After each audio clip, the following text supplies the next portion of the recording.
Welcome back. All right, so the trade deadline looms and Vlad Tarasenko moves. Vlad Tarasenko is now a member of the New York Rangers. I'm wearing Rangers, but I'm going to say this.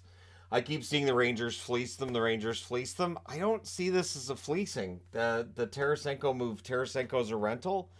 Now it's possible the Rangers decide to keep him around beyond the season, of course.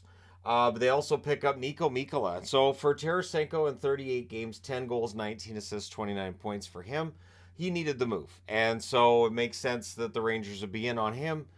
This may mean that the Rangers are out of other moves that we thought they might make at the deadline, but we'll see, right?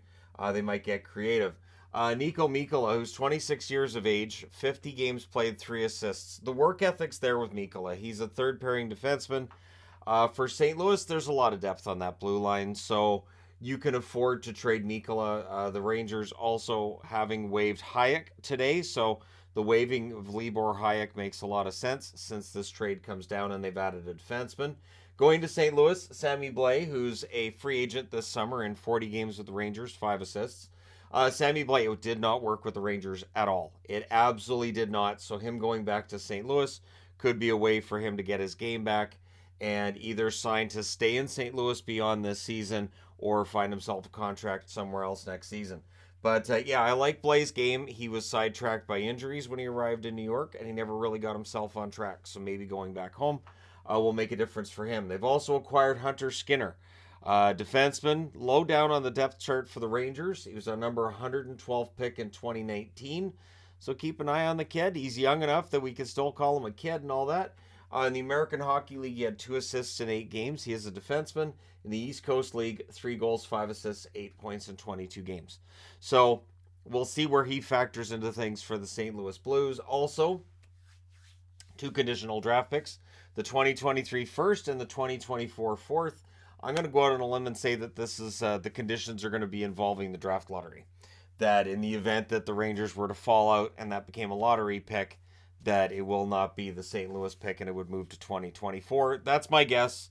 I've seen conditional. I haven't seen what the condition is, but that's usually the condition these days. So I like the trade for both teams. I like that St. Louis has moved on. They've picked up a first round pick. I like that they get Blais back, and I like that this kind of clarifies the direction they're headed. This is a team that doesn't look like they're going to make the playoffs, and this is a move that would signal to me, anyways, that they understand that that's their fate. And so Barbashev and O'Reilly are on the clock currently. We'll see when they get moved and what they get moved for. But again, I think this is a fair trade. I think this is one that works for both franchises because for St. Louis, you either move Tarasenko before the deadline or he leaves and you don't get anything back. So for Vlad, hopefully his game really picks up with the Rangers. And for Blais, hopefully he finds his again back in St. Louis. Let me know your thoughts in the comment section below as always. Don't forget to hit like and subscribe. If you're browsing your way through, you just happen upon this video. And again, I'm wearing Rangers because they do get the best player in the deal in Tarasenko. And I do like Mikkola, but I do not mind what St. Louis gets back. I think that's fair. Let me know your thoughts. Thank you guys so much for all your support. I will talk to you again soon.